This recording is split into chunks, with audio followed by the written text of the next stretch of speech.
Salut tout le monde, j'espère que vous allez bien. On se retrouve pour une toute nouvelle vidéo, petite vidéo FAQ comme vous le savez, il y a une semaine maintenant, peut-être pas, parce que c'est vrai que je dis comme vous le savez, mais il y en a ils sont peut-être pas au courant. J'ai fait l'émission Masked Singer sur TF1 en prime time tous les vendredis soirs depuis maintenant un petit mois, voire un mois et demi, parce que j'ai fait 6 émissions, sachant que je suis apparu dans 4 émissions des 6, parce que forcément des fois c'était une semaine sur 2, présenté par Camille Combal. En jury il y avait Kev Adams, Elodie Pou qui a fait je crois scène de ménage, on avait aussi Chantal Latsou et Laurent Ruquier. Voilà, pour ceux qui ne connaissent pas le principe de l'émission, on a plusieurs célébrités cachées sous un costume. Moi, j'étais sous un brocoli. Putain, sur TikTok, les gars, vous arrêtiez pas de me mentionner, ça me faisait trop plaisir, mais dans le contrat, c'était bien écrit que je devais pas parler jusqu'à temps que je sois dévoilé. Et du coup, je ne pouvais pas vous répondre, les gars, c'était hyper frustrant. Mais voilà, je suis enfin libéré, les gars. Et je peux enfin parler de tout et de rien en toute sincérité. C'est le but de cette FAQ. Je vais être le plus honnête possible. Le principe de l'émission, donc voilà, plusieurs célébrités sous un costume. L'objectif pour nous, parce que oui, je suis une...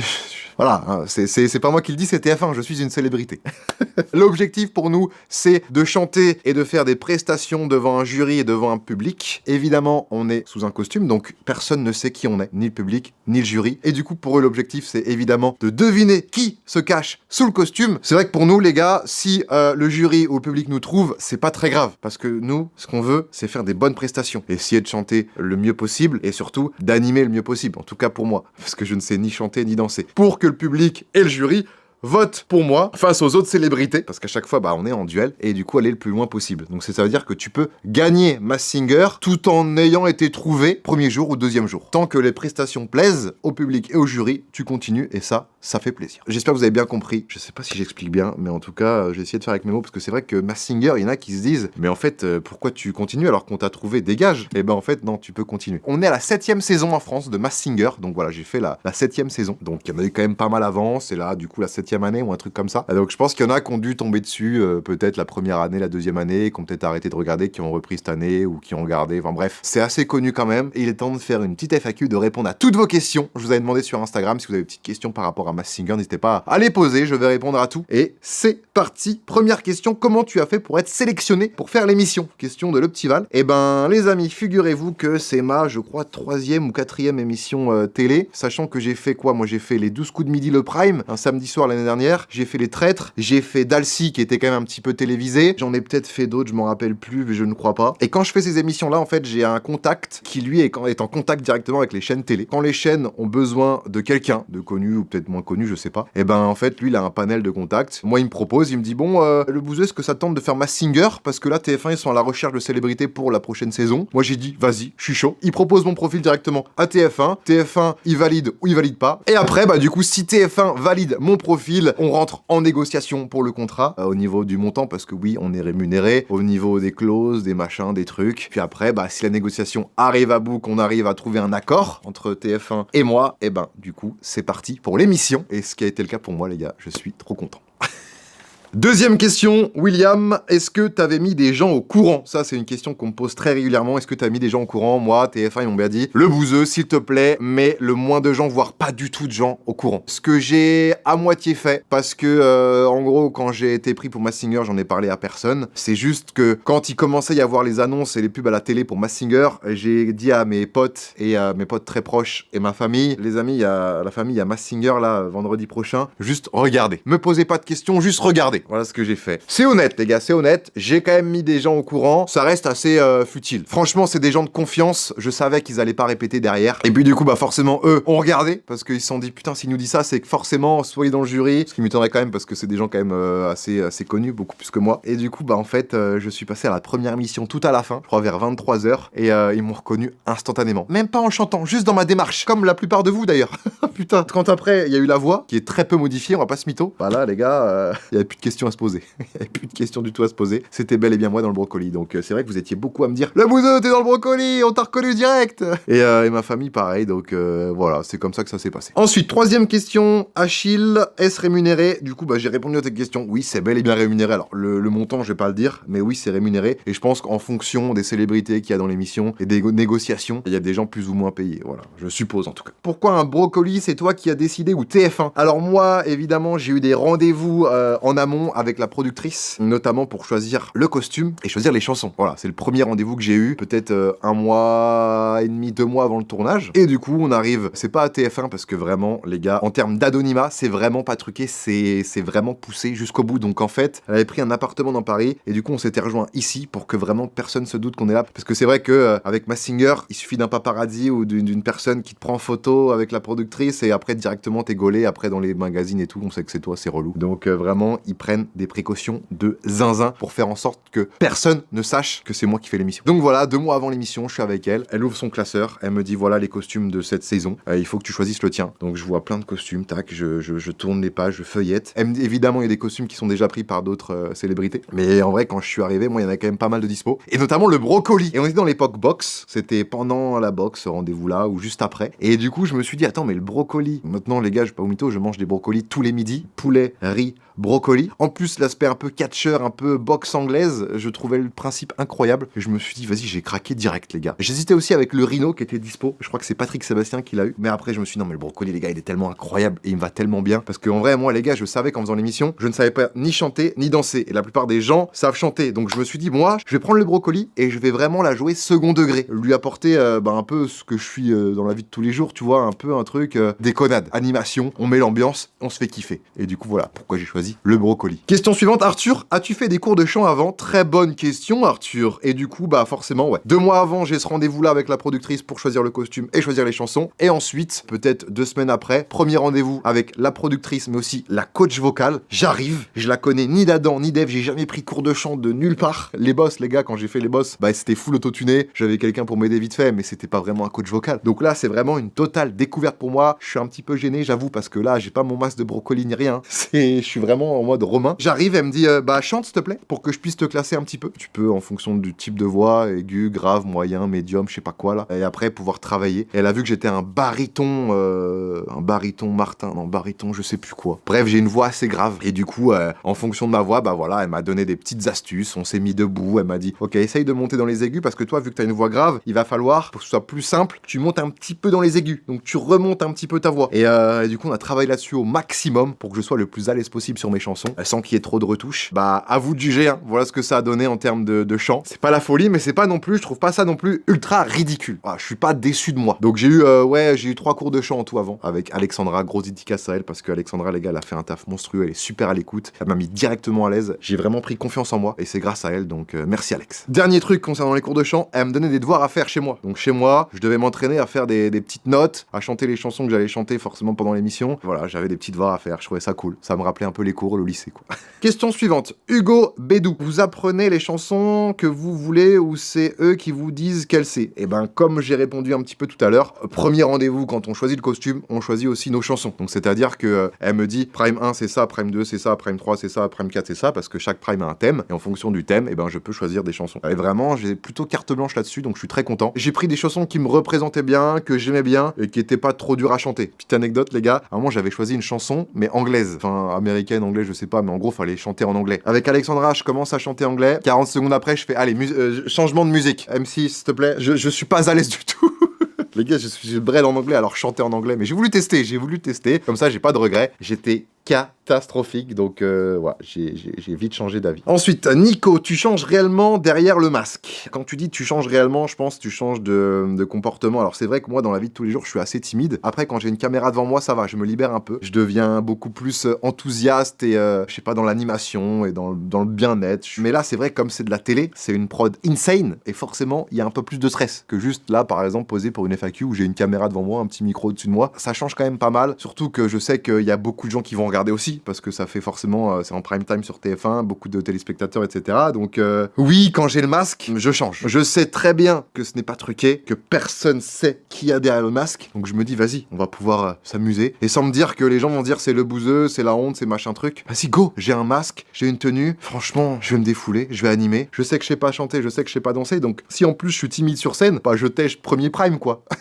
Donc je me suis dit, vas-y, à partir du moment où j'ai le masque, j'ai le costume, j'y vais, quoi. Je tente des trucs. Je rappelle pu être encore plus fou. Pour la petite anecdote, j'aurais voulu être encore plus foufou, aller carrément dans le public, me jeter, faire des trucs, des cascades. Le truc qui me bridait, les gars, vraiment par-dessus tout, c'était le truc le plus dur à gérer, c'était la vue. C'est-à-dire que pour vraiment pas que les gens puissent voir, notamment Camille, parce que Camille n'est pas au courant de qui y a derrière les costumes, puis même les autres, ils nous mettent des trucs sur les yeux, là. Il y a 2 films noirs, là. Au-delà de 4-5 mètres, ça commence à être très flou. Comme la scène, elle est pas plate, comme par exemple Danse avec les stars, où c'est un parquet, et tu sais que tu peux pas tomber, il y a pas de marche, il y a rien. Là, c'est totalement différent. C'est-à-dire que t'es sur scène, c'est plat, et ensuite, t'as un public à gauche, donc t'as une espèce de petite scène assez fine pour aller à gauche, une petite scène assez fine pour aller à droite, sauf que tu sais pas où ça s'arrête, tu sais pas où sont les limites à droite à gauche, c'est assez compliqué, quoi. Donc voilà, c'est vraiment le truc un petit peu chiant, c'était la vue. Là, franchement, tu me mettais une belle vue, les gars, putain, j'aurais régalé 3 fois plus. Question suivante, Diwan, est-ce que c'était dur de chanter? Eh ben voilà, je pense que j'ai répondu à ta question, Diwan. Oui, c'était très dur de chanter, au début surtout. Après, forcément, bah, je prenais la confiance, j'étais plus à l'aise, je travaillais chez moi, et j'étais mieux, mais c'est vrai qu'au tout début, putain, qu'est-ce que c'était compliqué. Antin LSR, l'émission est tournée combien de temps en avant, et vous faites toute l'émission en une fois? Alors, l'émission est tournée quelques semaines avant la diffusion, le temps de faire le montage, etc., parce qu'on n'est pas sur une émission en direct. On fait l'émission en une fois? Non. Non. Enfin, si, quand tu dis l'émission. Si, on fait l'émission, oui, on fait l'émission en une fois. En soi, comment ça se passe, les gars? Le planning typique. Sur une semaine, par exemple, j'étais convoqué le mardi à 15h à la Plaine Saint-Denis pour le tournage. Donc, je prenais mon train, j'arrivais là-bas, il me prenait un taxi qui arrivait peut-être à 500, 600 mètres de la gare. Ensuite, quand j'arrivais dans le taxi, moi, je mettais une cagoule, une énorme casquette et un gros sweat noir. Pendant que j'enfilais tout ça, lui, le chauffeur de taxi, était avec une énorme cagoule. Il était comme ça pour pas qu'ils puissent voir qui y a dans la voiture, qui y transporte. Ensuite, on part direction la Plaine Saint-Denis pour le tournage. Donc, évidemment, j'ai ma tenue. Et il me dit, ok, ceux qui ont un petit badge, you can talk me, ou un truc comme ça, tu peux leur parler. Ceux qui ont pas ce badge-là, tu peux pas leur parler. C'est hyper important. Donc, j'arrive là-bas, je suis dans le garage, il me monte directement dans ma loge. Je vais dans ma loge en attendant que ce soit mon tour. Parce que voilà, pendant que moi j'attends, bah, y en a d'autres qui font leurs prestations. Et évidemment, là, on est sur les répétitions. Parce qu'on a une journée répète et ensuite le lendemain, tournage, tout le temps comme ça. Il y a des petits Kit Kat, il y a de l'eau, je peux prendre mon ordi. Des fois, j'attends 10 minutes, des fois, j'attends 1 heure. Grand max 1 heure. En vrai, en général, c'est très bien fait là-dessus. Ensuite, quand c'est mon tour, hop, je remets mon petit masque, je descends au niveau des loges, mais là, des loges à costumes, avec les costumiers, les costumières, les nounous, etc. Les nounous, c'est ceux qui nous accompagnent, tu vois, parce que quand on a le costume, comme je dis, on voit pas grand-chose, on se rend pas compte. Moi, j'avais une énorme tête avec le brocoli, donc pour passer dans les murs, etc. Ils nous accompagnent sur tout ça. Et puis même, s'il y a des trajets à faire pour aller aux toilettes, etc., c'est eux qui nous accompagnent. Ça, j'appelle ça les nounous. Donc, je suis dans la loge à costumes, c'est une pièce assez grande, et dans cette pièce-là, après, t'as des compartiments comme des cabines d'essayage dans les magasins. Chaque costume est dédié à une cabine, et du coup je vais dans ma petite cabine, le rideau se ferme, et là je me change, je me mets en brocoli avec la costumière et le costumier, parce que oui, on met quand même du temps à l'enfiler, ce brocoli, on met entre 5 et 10 minutes. J'enfile le brocoli, et après direction la scène. Quand je dis la scène, c'est le lieu de tournage, quoi, là où tout est tourné. Je fais mes petites répètes, 1 fois, 2 fois, si je suis en forme et que j'ai pas encore trop chaud, 3 fois. On se met au point avec les danseurs, les danseuses, avec le scénario, la chorégraphie, qu'est-ce que je peux faire de mieux pour que ça rende mieux, etc. On discute avec le directeur artistique, etc. Donc ça prend en tout peut-être 3 quarts d'heure, 1 heure. Et ensuite, je retourne dans ma loge, je me rechange en mode full black, je retourne dans l'autre loge, je me rechange, je reprends ma valise, mon sac, et hop, je pars direction l'hôtel. Et ensuite, le lendemain, rebelote, sauf que là, c'est pas les répètes, c'est le vrai tournage. Et du coup, bah forcément, un peu plus de stress, ce qui est complètement logique, mais voilà, c'est comme ça que ça se passe. Et pour vous dire, ouais, c'est vraiment anonymat complet. TF1, ils veulent faire en sorte que personne ne soit au courant. Donc, c'est-à-dire que même les gens qui bossent chez TF1, ils sont pas au courant. C'est-à-dire que là, l'autre jour, je suis allé dans la tour TF1, la vraie tour TF1. D'ailleurs, il m'a présenté là où il présentait le JT, le 20h, le 13h, etc. J'étais comme un gosse. Et en fait, j'étais dans l'étage en mode Masked Singer. Il y avait un tableau avec tous les costumes et les pronostics des gens. Alors que c'est des gens qui taffent chez TF1, tu vois. Mais en fait, oui, pour Masked Singer, c'est hyper important. Ils mettent le moins de gens au courant. Parce que moins il y a de gens au courant, moins il y a de risques que ça fuite. Et du coup, on a une plus belle émission. Mais voilà comment ça se passe pour le planning en général. Donc, c'est assez carré, les gars. On attend rarement. Après, voilà, ils font en sorte qu'on attende rarement aussi parce que dans le costume, je sais pas vous mytho, il fait très chaud. Pendant les répètes et pendant le tournage, vu que c'est pas en direct, il y a carrément ma nounou qui vient avec un espèce de ventilateur portable et elle me le mettait à la bouche, tu vois, la bouche de mon brocoli pour que ça rentre dans le masque. Parce que les gars, je peux vous dire qu'il fait une chaleur là-dedans. En plus, même au niveau des fringues. Alors moi, je suis loin d'avoir le costume le plus chaud. Voilà, j'ai quand même du rembourrage en masse pour faire genre je suis musclé. Parce que oui, malheureusement, je suis pas encore assez musclé dans la vraie vie. Et pareil au niveau des jambes. Donc ouais,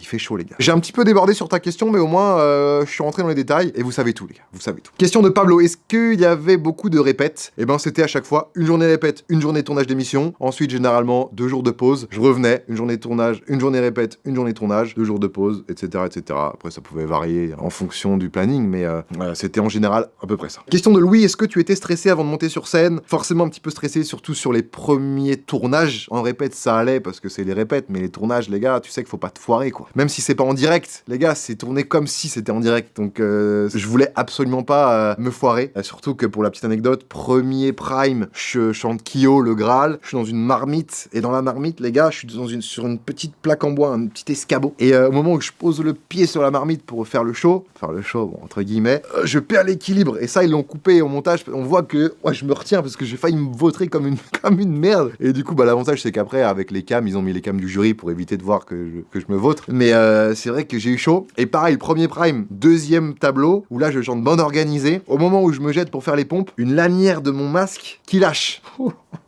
Je me suis dit, oh non, la catastrophe. Parce que du coup, je me jette pour faire les pompes et le masque, il est tellement lourd qu'il est parti vers l'avant. Et du coup, il y a une lanière qui a lâché derrière, sachant qu'il y en a 2 et une devant. Donc, c'est-à-dire qu'il m'en restait qu'une. Et du coup, le masque partait tout seul vers l'avant, du coup. Et on me voit, en vrai, si vous faites attention, on me voit souvent le remettre. Parce qu'il partait tout le temps vers l'avant, c'était pas beau. Donc, voilà, ça, c'était vraiment assez chiant, assez gênant. Donc, après, j'ai dit à la costumière, s'il vous plaît, mais Marion, elle s'appelait Marion aussi, mets-moi 3 attaches, parce que là, je veux vraiment pas prendre de risques. Imagine là, les gars, là, je fais les pompes, les 2 lanières lâche, ou s'il n'y en avait qu'une et qu'elle lâche, le masque tombe, tout le monde sait qui je suis. Catastrophique. Donc je suis pas passé loin du drame, quoi. Première émission, c'était compliqué, mais après, au fur et à mesure du temps, je m'adaptais, et j'étais pris dans le jeu, et j'avais vraiment envie de rester. Donc justement, fallait pas que je stresse, fallait juste que je sois le plus à l'aise possible, et franchement, je me suis senti plutôt bien, donc tant mieux. Question suivante, Candice, est-ce que tu avais chaud sous le costume? Était-il lourd à porter? J'avais très chaud dans le costume. Il était lourd à porter, mais en fait, je relativisais en voyant les autres costumes, notamment le Rhino, la première prime, le Rhino énorme, là, je me disais, bon, lui, forcément, c'est encore plus dur que moi. Même dans les saisons d'avant, il y avait des costumes encore pires que ça. Donc je me disais, non, je suis loin d'avoir le pire costume. Là, ok, j'ai une grosse tête assez chiante, mais par contre, je peux être mobile, tu vois, je peux sauter, je peux faire le show. Quand je vois le cygne, le costume du cygne, les gars, peut pas bouger, quoi. Il peut faire des petits trucs comme ça, mais peut pas bouger. Donc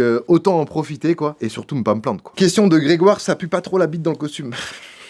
Les gars, j'ai sélectionné des questions, il y en avait, c'était des questions de fous, vous cassez les couilles. Dans le costume, oui, il y avait une odeur, les gars. À chaque fois que je remettais le masque, j'étais en mode, ah, cette petite odeur, voilà. Mais en vrai de vrai, c'était pas gênant. J'étais en sueur dans le costume, forcément, après tu le remets le lendemain, bon, tu sais que t'as sué dedans, etc. Mais c'est vraiment pas gênant, c'est vraiment superflu, c'est obsolète, on s'en fout, tu vois. On joue le jeu à 100%. Donc, que ce soit l'odeur ou le fait que ça accroche, le suer dedans, etc., les gars, on s'en fout. Et puis même, les gars, plus tu sues, plus tu te donnes, plus t'es content de toi. Et pour la petite anecdote aussi, le prime de Camaro, je crois que c'est le 3e prime pour moi, j'ai état grippal. Oh, état grippal, les gars, la veille, je me dis non, comment je vais faire? Sachant que tu peux pas décaler des trucs comme ça, c'est impossible, c'est impossible. J'étais pas bien. En plus, du coup, forcément, ça me faisait stresser en mode putain, si je suis pas bien, j'arrive sur place, si je gère pas ou j'arrive pas à faire ma prestation, c'est gênant. Donc, ouais, ultra chiant. Mais au final, je crois que c'est un de mes meilleurs primes. Et après, donc j'ai encore plus sué parce que j'avais de la fièvre, énormément de fièvre. C'était compliqué, je buvais beaucoup. Et là, pour le coup, les répètes, j'en ai fait qu'une seule. Je n'ai pas fait 2. Ils m'ont dit, il faudrait qu'on en fasse une. Je dis non, je sors. Et pendant le prime, je fais ma presta. Et en fait, j'avais tellement sué pendant les répètes qu'au final, je pense que j'étais en meilleure forme parce que peut-être que dans la sueur, t'enlèves des toxines, des trucs un peu chiants. Et ce qui fait que le lendemain, j'étais un peu plus à l'aise. Donc, tant mieux. Mais c'est vrai que, waouh, ça m'avait fait stresser cette affaire-là. Question de GWKMZR. Bouzy, est-ce que t'as eu envie de lâcher une giga classique sur scène? Non, franchement, non. Évidemment, des fois, j'avais envie de pisser, mais ça, on s'arrangeait. Hein. On s'arrangeait. J'allais toujours faire pipi avant de mettre mon costume parce qu'une fois que t'as le costume, c'est chiant. Donc, je m'arrangeais pour aller faire pipi juste avant. Et après, le caca, non, les gars, le caca, je le faisais le matin. J'avais pas besoin de le refaire l'après-midi. Donc, non, là-dessus, j'étais bien. Question de Johan, est-ce que c'était dur de voir? Ah, je vois ce que tu veux dire, Johan. Est-ce que c'était dur de me voir après à la télé? C'est vrai que je suis pas à l'aise là-dessus, moi, les gars. Je vous avoue, regardez mes vidéos où j'apparais sur des feats YouTube, etc. Je suis pas forcément le plus à l'aise. Et là, un truc où je dois chanter, je dois danser, les premiers primes à regarder, les gars, j'étais pas forcément le plus à l'aise. Mais au fur et à mesure, les gars, ça allait. Je prenais sur moi et je me suis dit, vas-y, c'est la presta que j'ai fait, vas-y, go, on regarde. On va voir ce que ça donne. Question de Romain, toujours les mêmes mouvements, je t'ai reconnu direct. Et on en parlait tout à l'heure, les gars. Voilà. Il y en a qui m'ont reconnu, notamment Alizé Bois, qui m'a reconnu instantanément juste avec les mouvements. Elle m'a dit, mais t'es dans le brocoli, il m'en dit pas plus. Alors, en même temps, c'était la mieux placée pour dire ça, parce qu'on a fait quand même Dalcy ensemble. Donc, elle voyait un petit peu les mouvements que je gérais en danse ou pas. Et du coup, ouais, c'est vrai qu'elle m'a reconnu instantanément. Question de Céline. Quels sont tous les indices qu'on aurait pu voir dans les magnétos sur ton costume? Je m'en rappelle plus, pour tout te dire. Mais c'est vrai que les indices, les gars, il y en a, ils étaient assez fat. Hein. Notamment le 35. Bon, il y en a, ils pensaient l'âge, etc. Mais en fait, c'était l'île-et-Vilaine, ma région. Il y avait la baguette de pain. Le Romain, pour moi, parce que je m'appelle Romain. Il y avait des trucs par rapport au GPX Explorer. Il y avait beaucoup de trucs par rapport à la Team Crouton, les gars, aussi. Hein. Il y avait des indices sur les voyages aussi. Oh, Afrique du Sud, Maroc, enfin, en vrai, les gars, pour ceux qui suivent les Croutons et qui me suivent en général, tu savais direct, il n'y avait même pas à hésiter, les gars. Il n'y avait même pas à hésiter 2 minutes. Question de Milena. Est-ce que tu l'as pris mal quand ils ont dit que c'était Michou? C'est vrai qu'il y a Chantal là-dessous qui a dit que ça aurait pu être Michou avec la voix et la taille. Dans mon costume, j'étais en mode, bon, au moins, c'est pas... dis pas que c'est moi le bouseux. Mais bon, de là, me dire Michou, putain, ouais, c'est vrai que j'étais en mode, bon, pas forcément vexé, mais presque. Putain, j'ai pas la voix de Michou quand même. Ni la taille. Non, ça va, j'ai pris à la rigolade. Question de MSN Edit 15. Trouves-tu que tu as été démasqué trop vite? PS, j'ai adoré la presta sur la musique Le Graal. La première presta, du coup, c'est vrai, Kyo Le Graal. Musique sortie dans les années 2014, je crois, que j'écoutais beaucoup à l'époque. J'ai trop kiffé la faire, cette chanson. Oui, j'ai été démasqué assez vite. Alors, moi, les gars, ok, je suis une célébrité parce que sur les réseaux, je suis assez connu, mais dans le jury, les gars, et même en tant que spectateur à la télé, c'est peut-être souvent des gens qui me connaissent pas. Notamment Elodie Pou, Chantal là-dessous, Laurent Ruquier. Alors, Laurent Ruquier, on avait fait les traites à une semaine d'intervalle, donc il aurait pu deviner là-dessus. Et je crois que c'est ça aussi, il en a parlé dans l'émission. Donc, il y a que Laurent Ruquier et Kev Adams qui m'ont reconnu. Chantal là-dessous et Elodie Pou, ça se voyait, elle me connaissait vraiment pas du tout. Il y avait Christina aussi. Christina qui était en mode invité spécial pour l'émission où je me suis fait démasquer, qui ne me connaissait pas non plus du tout aussi. Mais voilà, Kev, forcément, c'était beaucoup trop facile pour lui parce que bah on a tourné pas longtemps en plus avant l'émission, les indices, etc. Bon, c'était le plus à même de me trouver. Kev m'a trouvé à la 2e émission, je crois, 2e ou 3e grand max. Et Laurent Ruquier m'a trouvé à l'émission d'après. Et voilà, j'ai été démasqué assez vite, mais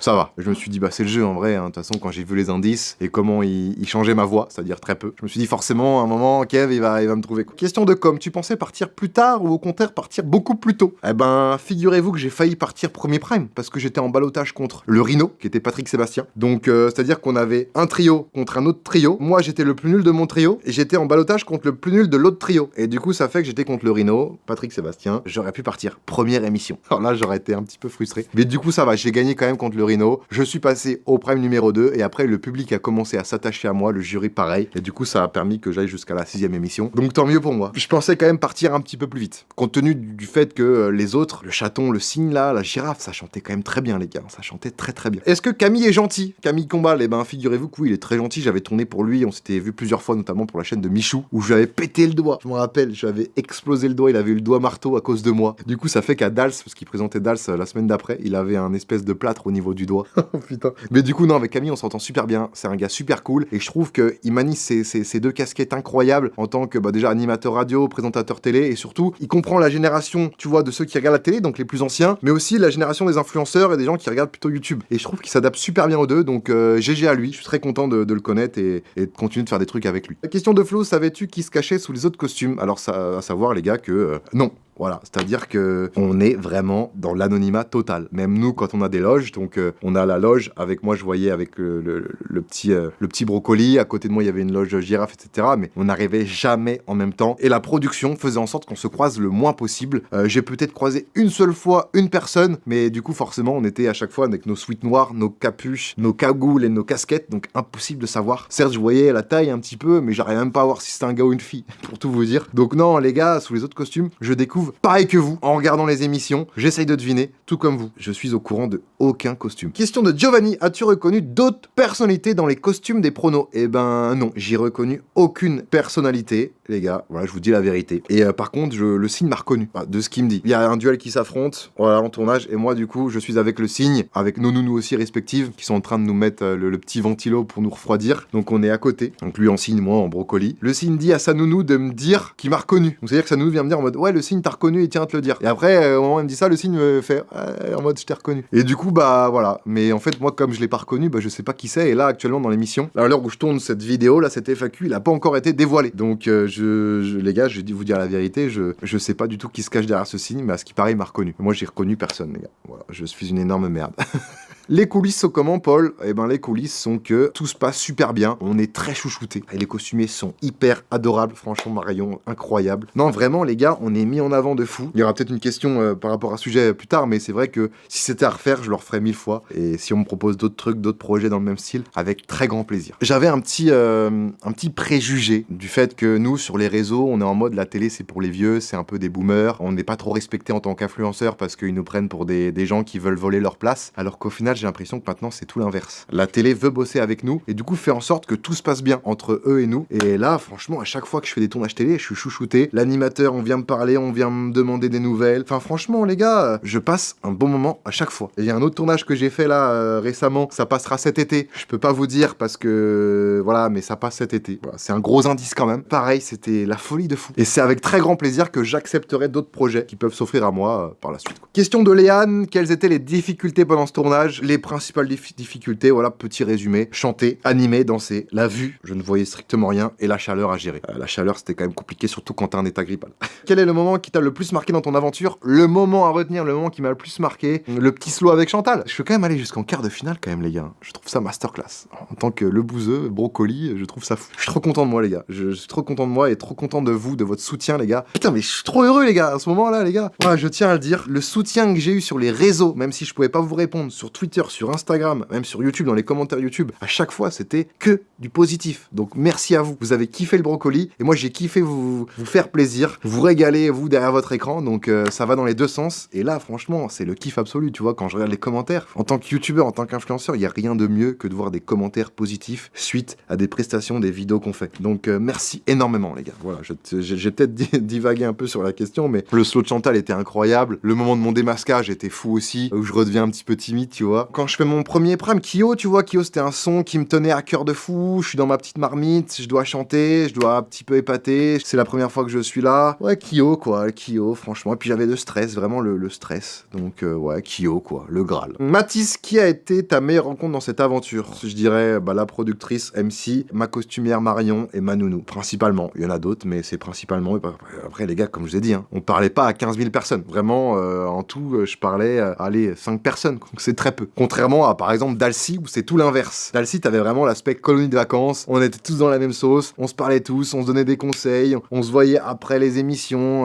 On regardait tout ensemble. Là, vraiment, tout est secret. Le but, c'est d'être le plus anonyme possible. Donc c'est vrai que c'est tout l'inverse, quoi. Question de Benoît. Est-ce que tu as pu garder le costume? Alors, on est sur des costumes qui nécessitent des centaines, voire des milliers d'heures. Et évidemment que j'allais pas le garder, les gars. Hein. Le costume, après, eux, je crois que ils peuvent le louer pour d'autres Masked Singer dans des pays où ils ont moins de budget. Parce que Masked Singer, oui, la licence là, elle est dans plein de pays différents. Ou alors, ils s'en servent peut-être pour d'autres projets, etc. Je sais pas ce qu'ils en font. Mais en tout cas, non, je peux pas le garder, les gars. Malheureusement. Avec cette expérience, penses-tu refaire des émissions de ce genre dans le futur? Avec grand plaisir. S'il y a des émissions qui veulent de moi pour faire des choses, c'est avec grand plaisir, les gars. Je me donne à chaque fois à fond. Je suis trop content. Et puis même, Masked Singer, c'est un moyen aussi pour moi de montrer vraiment concrètement ce que je fais, ça paye, tu vois. Enfin, ça paye pas en mode argent, mais ça paye en mode ça marche pour ma famille, aux yeux de ma famille. Dans le sens où pour eux, YouTube, c'est un peu en mode YouTube, ok, c'est très éphémère, et ça marchera là, mais est-ce que ça marchera encore dans 1 an, dans 2 ans? Bon, certes, oui, ça fait 10 ans que t'es là, donc t'es légitime maintenant, mais bon, ils comprennent pas tout à fait tout ce qui se passe. Alors que la télé, pour eux, c'est concret, tu vois. Les grands-parents, les parents, quand ils nous voient à la télé, nous, en tant qu'influenceurs, ils se disent, bon là, le petit-fils, le fiston, c'est vraiment du sérieux. Et après, eux, ils sont contents de dire aux amis, aux cousins, aux machins, regardez, il y a mon petit-fils qui est là. Et du coup, je le ressens et ça fait trop plaisir, les gars, ça fait trop plaisir. Et du coup, c'était la dernière question, les gars. Si vous en avez d'autres, n'hésitez pas à les poser en commentaire, parce que c'est vrai que j'en ai pris le maximum possible, mais j'en ai peut-être loupé d'autres qui peuvent être intéressantes. Mais en tout cas, les gars, sachez que j'ai trop kiffé faire cette émission. J'ai trop kiffé voir aussi le soutien que vous m'avez apporté sur les réseaux. Donc sur ce, les amis, c'est la fin de cette vidéo, cette petite FAQ qui fait plaisir. J'avais envie de la faire, de parler à cœur ouvert, en toute honnêteté, par rapport à ce que j'ai ressenti sur ce projet. Donc voilà, j'espère que ça vous a plu. Si c'est le cas, n'oubliez pas de mettre le petit pouce bleu, ça fait toujours plaisir. Et on se retrouve du coup mardi prochain pour le podcast, samedi prochain pour la vidéo qui va être pas mal aussi. À très bientôt.